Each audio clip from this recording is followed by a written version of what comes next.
یا پھر یہ بھی پچھلے حکمرانوں کی طرح کل آ جائیے گا کو اپنی پالیسی بنا لیں گے؟ یہ ہمارا آج کا ایشو ہوگا. ہمارا آج کا سوال نوٹ کر لیجئے، کیا میاں نواز شریف ملکی مسائل حل کر سکیں گے؟ ہمیں فیس بک کو 247 پر جواب دیجیے گا اور ہمارے ساتھ رہیے گا. پروگرام میں دوبارہ خوش آمدید. خواصار ہمارے ساتھ تشریف رکھتے ہیں احسن اقبال صاحب، پاکستان مسلم لیگ نون کے ڈپٹی سیکرٹری جنرل ہیں اور کل یہ وزارت کا حلف بھی اٹھائیں گے. اور ان کے ساتھ تشریف رکھتے ہیں شاہ محمود قریشی صاحب، پاکستان تحریک انصاف کے وائس چیئرمین ہیں، سابق حکومت میں وزیر خارجہ رہے. شاہ جی، آپ نے بھی ایک حکومت دیکھی تھی اور ظاہر ہے اس کیبنٹ کی جو پہلی کیبنٹ تھی اس میں اس کا آپ حصہ بھی تھے. آج میاں نواز شریف صاحب کل وہ اقتدار سنبھالیں گے. آپ والی حکومت جو پرانی تھی اور میاں نواز شریف صاحب والی حکومت، کیا فرق ہوگا اس میں؟ دیکھیے، فرق تو کوالٹی آف لیڈرشپ پہ ہے نا، کہ میاں صاحب جو اپنے وزراء کی سلیکشن کرتے ہیں وہ ان کا معیار کیا ہے، ان کی دیانت کا لیول کیا ہے، جس قسم کی بیوروکریسی کو وہ پلیس کرتے ہیں وہ کس قسم کے لوگ ہیں، مختلف اداروں کے جو سربراہان ہیں وہ کیسے ہیں، تو اس سے گورننس پہ یقیناً فرق پڑے گا. بدقسمتی سے گیلانی صاحب کی جو دقت سامنے آئی وہ یہ تھی، چوائس جو تھی لوگوں کی اتنی اپروپریٹ نہیں تھی. Right man for the right job شاید وہ نہیں کر پائے اور اس کا خمیازہ انہیں بھگتا.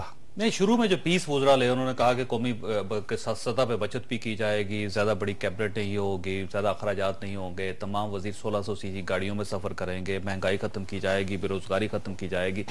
ایک انہوں نے 100 دن کا ایک ایجنڈا دیا تھا، آپ کو یاد ہوگا. پہلے ایک بھی چیز کسی ایک چیز پہ عمل نہیں ہو سکتا. یہ سب کچھ کہا نا، کیا نہیں. کہنے میں اور کرنے میں فرق ہے، اور کہنا تو آسان ہوتا ہے، کرنا بہت مشکل ہوتا ہے. اچھا، یہ بتائیے گا کہ میاں نواز شریف صاحب کی حکومت کو کیا کرنا چاہیے شروع میں تاکہ ایک کریڈیبلٹی اسٹیبلش ہو سکے ان کی؟ دیکھیے، چیلنجز تو بے پناہ ہیں. ان کو کوئی پھولوں کی سیج تو مل نہیں رہی. جن حالات میں یہ باغ ڈور سنبھال رہے ہیں وہ چیلنجنگ ہیں. مثال کے طور پر معیشت کی حالت آپ کے سامنے ہے. آپ پچھلے سال کا بجٹ اٹھا کے دیکھیے جو 30 جون کو مالی سال مکمل ہوگا. ایک بینچ مارک پورا ہوتا ہوا آپ کو دکھائی دے رہا ہے؟ ایک نہیں دکھائی دے رہا.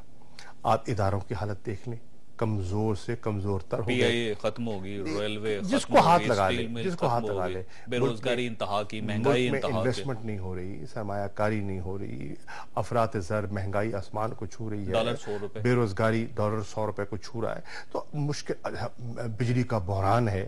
اب یہ سارے بڑے سیریس چیلنجز ہیں. لا اینڈ آرڈر سچویشن ہے، جو دہشت گردی کی جو ایک کیفیت ملک میں وہ اب بھی ہے. کل دیکھیں تحریک انصاف کے ایک منتخب ممبر صوبائی اسمبلی کو کل ہنگو میں قتل کر دیا. 6 دن بعد.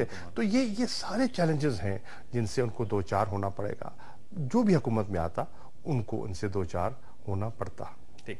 احسن اقبال صاحب، 2 حکومتیں، ایک یوسف گیلانی صاحب کی حکومت اور دوسری میاں نواز شریف صاحب کی حکومت کل سے جو سٹارٹ ہوگی، اور یقیناً آپ اس حکومت کا حصہ بھی ہوں گے. آپ اس حکومت کو پچھلی حکومت کے مقابلے میں کیسا دیکھتے ہیں اور کیا محسوس کرتے ہیں کہ کس قسم کے احکامات ہوں گے، کس قسم کے کام ہوں گے، کیا سرگرمی ہوں گی آپ کی جس کی وجہ سے آپ کی کریڈیبلٹی زیادہ اسٹیبلش ہو سکے گی، مسئلے حل کر سکیں گے ملک کے؟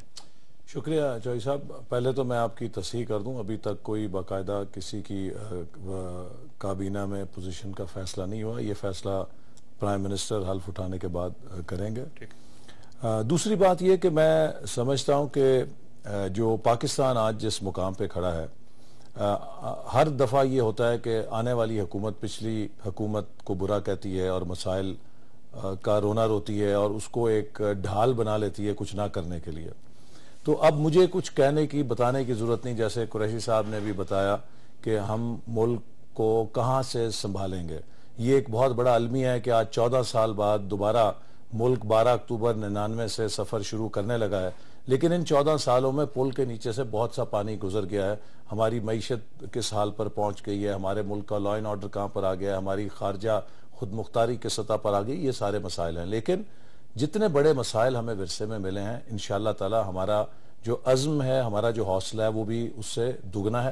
اور کسی نے کہا کہ جی آپ کو خزانہ خالی ملے گا، تو میں نے کہا کہ یقیناً وہ ایک بہت سوچ اور تشویش کی بات ہے، لیکن ہماری نیت کا خزانہ بھرا ہوا ہے. اور اگر آپ کی نیت کا خزانہ بھرا ہو تو ملک کے خزانے دوبارہ بھرنے کو مشکل نہیں ہوتے. جو سب سے بڑا فرق ہے وہ یہ کہ پولیٹیکل ول موجود ہے. دیکھیے آپ کے پاس روڈ میپ بھی ہو سکتا ہے, آپ کے پاس ٹیم بھی ہو سکتی ہے, لیکن اگر آپ کے پاس پولیٹیکل ول نہ ہو تو آپ کچھ عمل نہیں کر سکتے. پچھلی حکومت جو ہے اسے میں اکثر کہا کرتا تھا یہ نیٹو حکومت ہے, NATO, no action talk only.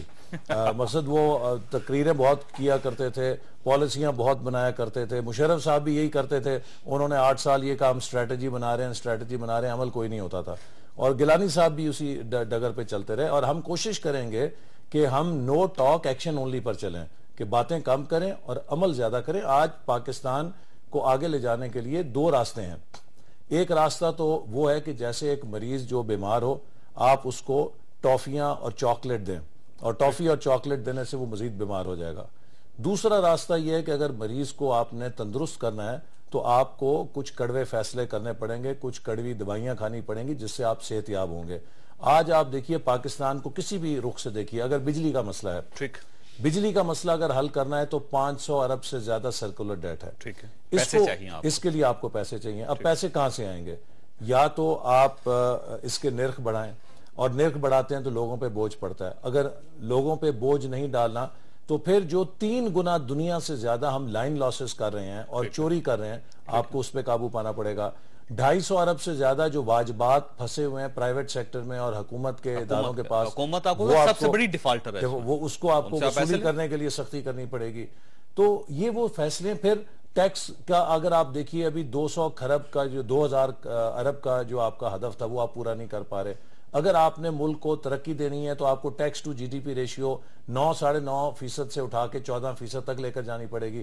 اس کا مطلب یہ ہے کہ جو لوگ ٹیکس نیٹ سے باہر ہیں یا جو ٹیکس چوری کر رہے ہیں ان پر ہاتھ ڈالنا پڑے گا. اسی طرح اگر آپ ملک کی خود مختاری کی بات کرتے ہیں تو اگر آپ اپنے خسارے پہ قابو نہیں پائیں گے, آپ کرپشن ختم نہیں کریں گے, 500 ارب روپے کی سرکاری کارپوریشنوں میں جو کرونیزم ہوا ہے, جو ہزاروں کی تعداد میں بھرتیاں کی گئی ہیں, اور جو من پسند ان کو آپ کو ریچینج کرنا پڑے گا. یہ وہ سارے مسائل ہیں جو ہمیں بھی پتہ ہے. ان کے لیے دیکھیے میں بات ختم کروں, حل کریں گے, ان سب کا حل ہے اور ہم حل کریں گے.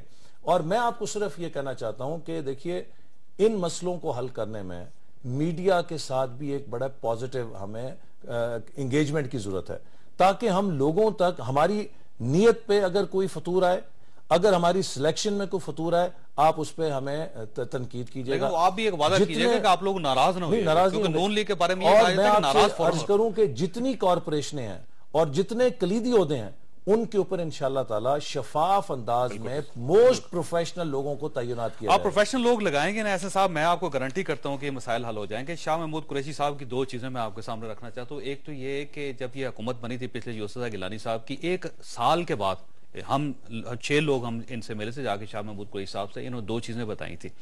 ایک تو انہوں نے یہ کہا تھا کہ ہماری حکومت نے, پاکستان پیپلز پارٹی کی حکومت نے اگر پنجاب میں گورنر راج لگانے کی کوشش کی تو اس کو زیادہ دیر تک ہولڈ نہیں کر سکے گی. دوسرا انہوں نے یہ کہا کہ اگر عدلیہ بحال نہ کی گئی تو ہم بالکل فارغ ہیں. یہ 2 چیزیں, یعنی اس وقت یہ حکومت کا حصہ تھے اور حکومت کا سٹانس بہت بالکل مختلف تھا ان دونوں چیزوں پہ, لیکن اس وقت پہ یہ بات کرتے رہے. شاہ جی اگر بہتر لوگ نہ لگا سکے میاں نواز شریف صاحب تو کیا ہوگا؟ نہیں, پھر تو وہی کچھ ہوگا جو ان کے ساتھ ہوا ہے. بہتر لوگ ہیں اس ملک میں, ہاں بہت لوگ ہیں, لوگوں کی کمی نہیں ہے اس ملک میں, ٹیلنٹ کی کوئی شارٹیج نہیں ہے. بڑے قابل, اچھے اور دیانتدار لوگ اس قحط و رجال میں بھی موجود ہیں. آپ کو تلاش کرنا ہے, لوگوں کو, صحیح لوگوں کو تلاش کرنا ہے. بدقسمتی یہ ہوتی ہے کہ جب حکمران حکومت میں آتے ہیں نا ہم سبھی, تو ہم اپنے منظور نظر لوگوں کو, کرونیزم کو پروموٹ کیا جاتا ہے, اپنی پسند کے لوگ لگائے جاتے ہیں. لیکن اگر ہم اس سے ہٹ جائیں, دیکھیے اب جیسے کہ احسن کہہ رہے تھے, پاکستان مشکلات سے دوچار ہے, کوئی آسان حل نہیں ہے. حکومت میں یہ آ گئے, کوئی اور آ جاتا, ہم آ جاتے, فیصلے مشکل کرنے پڑیں گے, کیونکہ کوئی ایزی سلوشن راہ ہی نہیں ہے. سب ایگزاسٹ ہو چکے ہیں. دنیا آپ کو مزید مہلت دینے کے لیے تیار نہیں ہے, قرضہ دینے کے لیے تیار نہیں ہے. IMF کے پاس آپ کو جانا پڑے گا. IMF کے پاس آپ کی کریڈیبلٹی اتنی کمزور ہو چکی ہے, وہ کہتے ہیں آپ ہم سے وعدہ کرتے ہیں, آپ ہم سے شرائط طے کرتے ہیں, اور 1 سال کے اندر 2 سال کے اندر آپ ان سے بھاگ جاتے ہیں. کبھی بھی آپ نے جو ہمارے ساتھ سٹینڈ بائی ایگریمنٹ کیا ہے اس کو فلفل نہیں کیا. تو یہ ہماری آپ دیکھیں نا وہ پھر زرداری صاحب کی گورنمنٹ کے ساتھ دوبارہ بات کرنے کے لیے تیار نہیں تھے, وہ نگران حکومت سے بات کرنے کے لیے تیار نہیں تھے, وہ کہہ رہے تھے منتخب حکومت کو آنے دو, اگلی حکومت آئے گی ہم بات کریں گے, پھر بات کی جائے گی.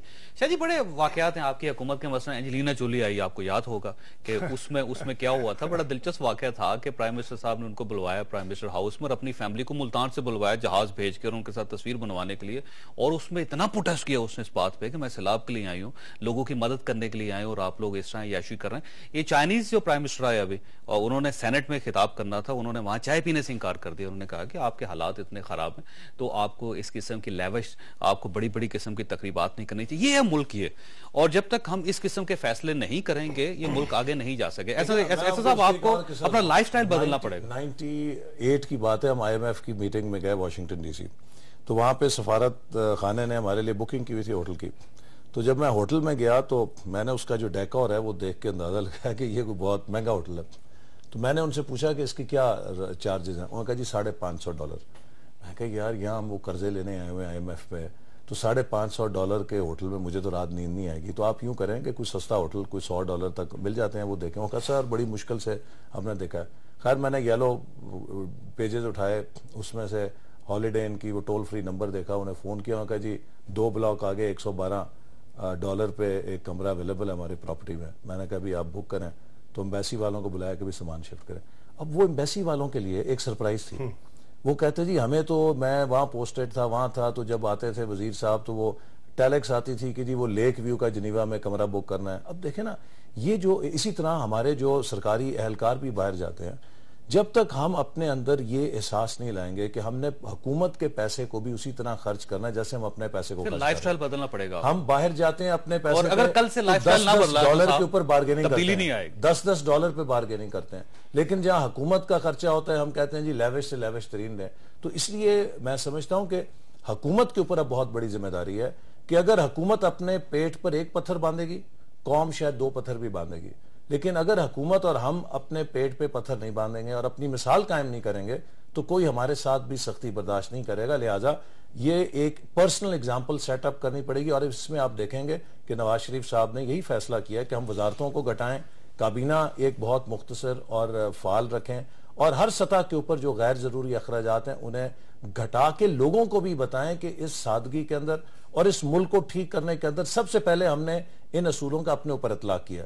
اگر ہم یہ ہائی مورل گراؤنڈ نہیں لیں گے تو شاید وہ سخت فیصلے جو ہمیں کرنے چاہیے اس ملک کو ٹھیک کرنے کے لیے, ان کے لیے ہمیں حمایت نہیں مل پائے. سر 112 ایکڑ کے پرائم منسٹر ہاؤس میں جب آپ رہیں گے تو لوگ آپ کا ساتھ نہیں دیں گے, آپ کو یہ لائف سٹائل چینج کرنا پڑے گا. 3 کانوائے چلتے ہیں پرائم منسٹر کے, آپ کو پتا 30 گاڑیاں ہوتی ہیں. دیکھیے کہ میری ذاتی رائے ہے, وزیر اعظم کیا فیصلہ کرتے ہیں میں نہیں کہہ سکتا, لیکن کچھ چیزیں جنہیں ہم نے کلیشے بنا لیتے ہیں. مثال کے طور پہ وزیر اعظم صاحب, وہ پرائم منسٹر ہاؤس ایک بڑا ماڈسٹ ہے, وہ ایک اسٹیٹ ضرور ہے جس میں باقی ان کے سٹاف کا بھی گھر ہے ایک بڑی ہے, لیکن جو پرائم منسٹر ہاؤس ہمارا اپنا ہے وہ ایک بڑی ماڈسٹ ہے, اس طرح کی آپ کو گلبرگ میں سینکڑوں اس سے بڑی کوٹھیاں نظر آ جائیں گی. لیکن آپ جب باہر جاتے ہیں تو کیا ہوتا ہے کہ لوگوں کی زندگی میں خلل ہوتا ہے, سیکیورٹی کے لیے راستے بند ہوتے ہیں, وہاں پر صبح شام لوگوں کی کارروائی ہوتا ہے. ہاں اچھا, اس لیے ان چیزوں کو بھی ہمیں پریگمیٹک ہونا چاہیے کہ کوئی ایسی چیز بھی, میں ذاتی میری رائے ہے کہ جس سے لوگوں کے لیے خلل ہو, اور ایک کوئی خیر وہ آپ کا انفراسٹرکچر تو آپ ختم نہیں کر دیں گے, وہاں پہ ملازم بھی رہیں گے, وہاں پہ بجلی بھی جلے گی, وہ سب کچھ ہوگا, آپ نے بچت کتنی کی اور شاید اس کا کتنا اثر ہوگا یہ ان کا فیصلہ ذاتی جو بھی کریں گے. کچھ چیزیں سمبولک ہوتی ہیں, مثلا 10 ڈاؤننگ سٹریٹ بھی تو ہے نا, پچھلے دیکھیں 300-350 سال سے پرائم منسٹر وہیں رہ رہا ہے ان کا, اور 3 کمروں کا وہ ایک 3 بیڈ روم کا ایک چھوٹا سا اپارٹمنٹ ہے, چھوٹی سی جگہ ہے, تو وہ بھی ایک سمبولک ہوتی ہے ہمیشہ کہ آپ نے سمبلزم کا اظہار کرنا ہوتا ہے, آپ نے یہ بتانا ہوتا ہے کہ اگر قوم غریب ہے تو ہم بھی آپ کے ساتھ ہی ہیں. وہ آپ اس سے فائدہ ہوتا ہے. یا تو بناتے نا, میری ذاتی رائے ہے کہ اگر ایک چیز بنی ہوئی ہے تو اس کو ڈس فنکشنل رکھ کے, وہ ایک کانٹرڈکشن ہوتی ہے. یہ جو اس قسم کے PR کیمپینز ہیں نا, ان کا فائدہ میرے نزدیک کوئی زیادہ نہیں ہوتا. اصل بات یہ ہے کہ آپ کی گورننس میں, آپ کی حکومت کے اندر آپ کیا اپنے اخراجات گھٹاتے ہیں, وزارتوں کا سائز چھوٹا کرتے ہیں. میرے نزدیک وزیر اعظم ہاؤس میں رہتے ہیں یا نہیں رہتے, اس سے بڑا فیصلہ یہ کہ آپ کے PM سیکریٹریٹ کا بجٹ کتنا ہے, اس کا سٹاف کتنا ہے.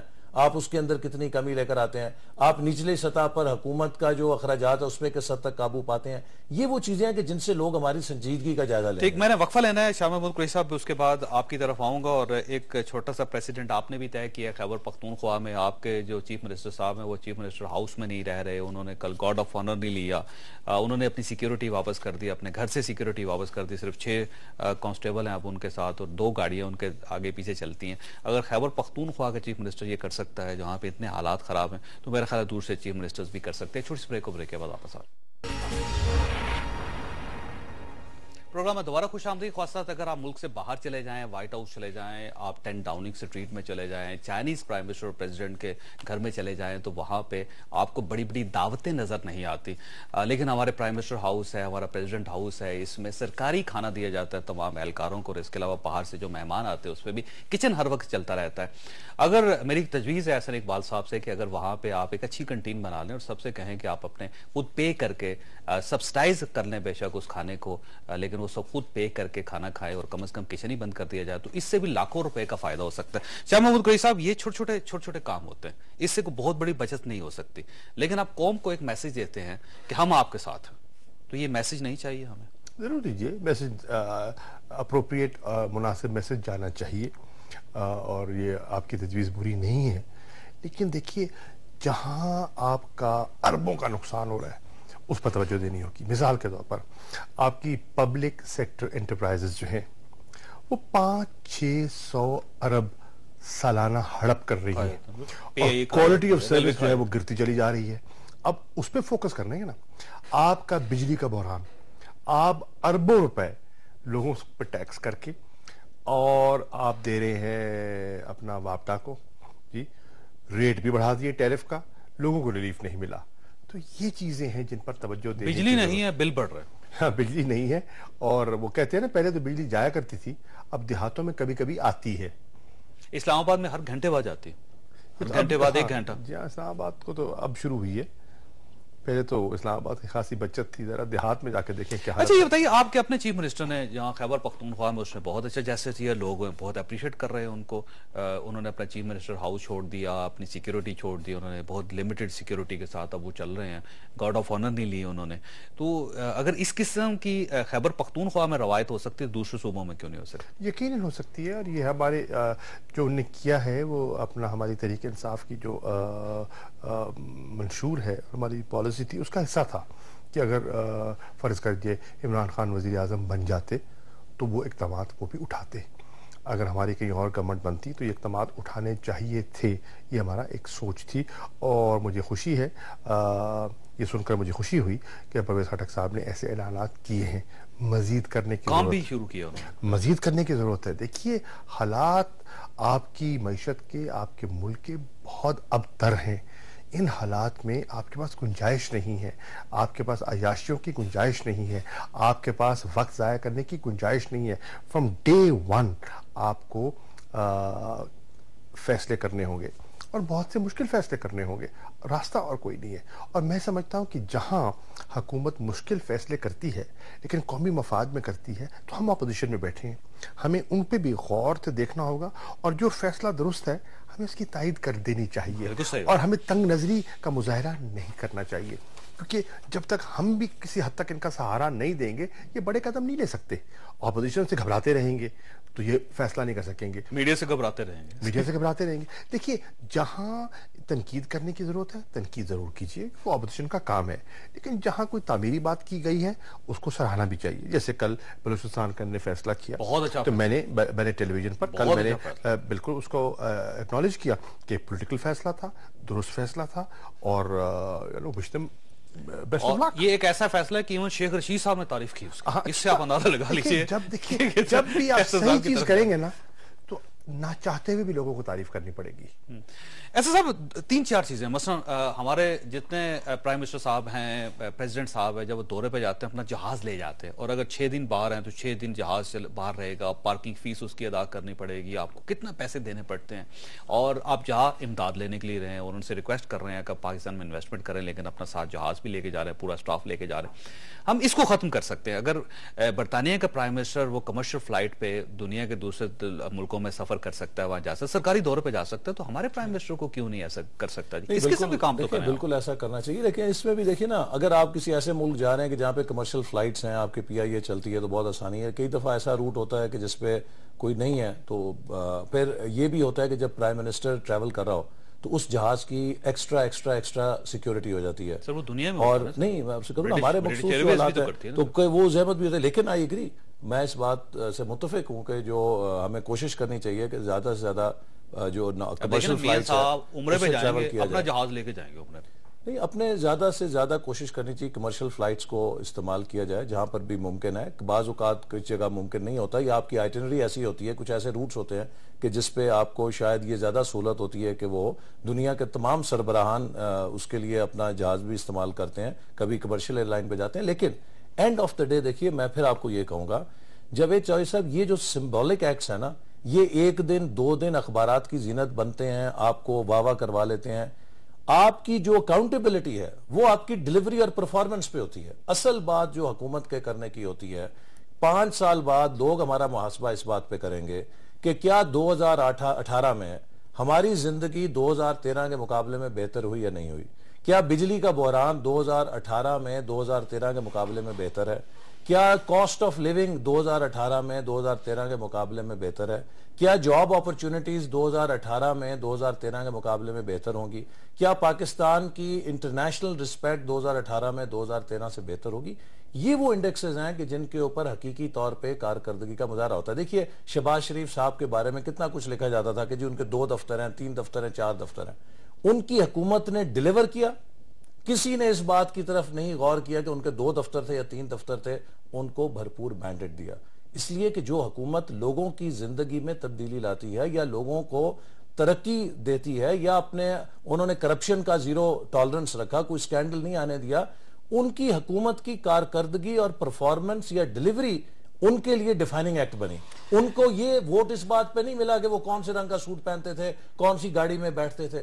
تو اصل بات یہ ہے کہ آپ اور ہم مل کر کوشش یہ کریں کہ جو پاکستان کے ڈیفائننگ پرفارمنس انڈیکیٹرز ہیں, مثال کے طور پہ کرپشن پہ حکومت نے کس حد تک ہاتھ ڈالا, سرکاری کارپوریشنوں کی کارکردگی کو کتنا بہتر بنایا, پاکستان کی ایکسپورٹس کے لیے کیا کیا, توانائی کے بحران کے لیے کیا کیا, جاب کریشن کے لیے کیا کیا.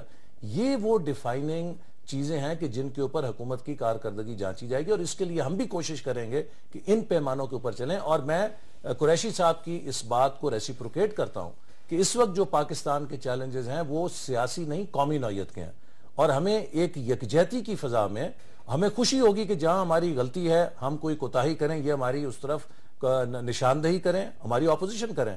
لیکن جو قومی چیلنجز ہیں ان پر ہم بھی یہ کوشش کریں گے کہ تمام صوبوں کو اپوزیشن کو ساتھ لے کر ملک کی توانائی کا بحران, لا اینڈ آرڈر کی سچویشن, ملک کی معیشت کی بحالی, اس کے لیے ایک قومی ایجنڈے کے ساتھ چلے. اچھا, میں وقفہ شاہ جی یہیں سے سٹارٹ کریں گے, لیکن وقفے پہ جانے سے پہلے ایسا صاحب چھوٹی سی گستاخی ہے, لیکن کہا یہ جاتا ہے کہ جو شخص اپنے آپ کو نہیں بدل سکتا وہ دنیا میں کسی کو نہیں بدل سکتا. آپ نے سب سے پہلے اپنا لائف سٹائل چینج کرنا ہے. اگر آپ نے کر لیا آپ پورے ملک کو بدل دیں گے, اور اگر آپ کا لائف سٹائل وہی رہا جو یوسف رضا گیلانی صاحب کا تھا یا پرویز مشرف صاحب کا تھا اس لائف سٹائل سے محفوظ رکھے یا شوکت عزیز صاحب کا تھا, تو پھر آپ اللہ تعالیٰ اس سے محفوظ رکھے. بریک کے بعد واپس آ رہے پروگرام میں دوبارہ خوش آمدید. قریشی صاحب, دوبارہ وہی, اس میں کوئی شک نہیں کہ سمبلزم سے کوئی خاص فائدہ نہیں ہوتا. اکانومی کو بہت سی چیزیں چاہیے ہوتی ہیں, مس مینجمنٹ ہے وہ ختم کریں, آپ بیڈ گورننس ہے اس کو ختم کریں, ریونیو جنریٹ کریں, ٹیکس لوگوں سے زیادہ لیں. لیکن اس کے ساتھ ساتھ آپ نے تھوڑا سے سمبل بھی بتانے ہوتے ہیں, آپ نے یہ بھی دکھانا ہوتا ہے کہ قوم اگر مشکل میں ہے تو ہم بھی آپ کے ساتھ ہیں. دیکھیے آپ نے ذکر کیا, جہازوں کا ذکر کیا, سب کچھ کیا. دیکھیے میں اس سے تھوڑا آگے جاؤں گا, اور وہ یہ ہے کہ بہت سارے ہمارے اننیسیسری ٹرپس ہوتے ہیں, ان کو اوائڈ کیا جا سکتا ہے. بڑے بڑے وفود لے کے جاتے ہیں, کیا ضرورت ہے, اور اتنے عمرے کرنے کی کیا ضرورت ہے, کرنا ہے. اب سوال یہ ہے ان ڈیلیگیشنز میں اکثریت ان لوگوں کی ہوتی ہے جن کا اس سارے ٹرپ میں کوئی کام ہی نہیں ہوتا. خدا کے لیے چھوڑیے ان چیزوں کو. بہت سے ٹرپس ایسے ہیں جو کیے جاتے ہیں صرف اپنی ایگو ٹرپس ہوتے ہیں.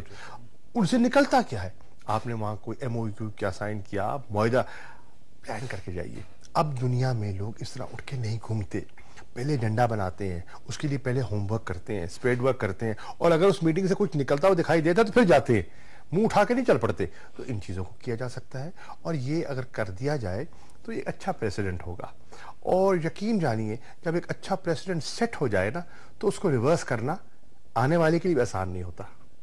اچھا یہ وزراء مثلا کیونکہ میاں نواز شریف صاحب کا یہ کہنا ہے کہ وزراء کم ہوں گے, بالکل ٹھیک ہے, بہت اچھی بات ہے, لیکن جس طرح پچھلی حکومت میں جو آپ سے پچھلی حکومت جو تھی اس میں وزیروں کو بلٹ پروف گاڑیاں دے دی گئی, 30 وزراء تھے, ان کے پاس گاڑیاں تھی, پھر اسکواڈ چل رہے ہیں, آگے پیچھے چل رہا ہے, اسکواڈ چل رہا ہے, ان کو سیکیور کر رہا ہے. کوئی ایم این اے اگر وہ صدر صاحب کے قریب ہے یا پرائم منسٹر صاحب کے قریب ہے تو پہلا جو ان کو فائدہ پہنچایا جاتا تھا کہ پولیس کو حکم دیا جاتا تھا کہ دو گاڑیاں ان کے آگے پیچھے لگا دو. آپ وزراء کی بات کر رہے ہیں, میں کہتا ہوں کبھی آپ چیف سیکرٹریز اور آئی جیز کا چلنا دیکھیں, کبھی آپ کسی پولیس کے ڈی آئی جی کو باہر نکلتے دیکھیں, اور جو ان کی جو آگے ان کے پیچھے جو گاڑیاں ہوتی ہیں اس ٹھاٹ کو تو دیکھیں نا آپ کو ہم کس دنیا میں رہ رہے ہیں.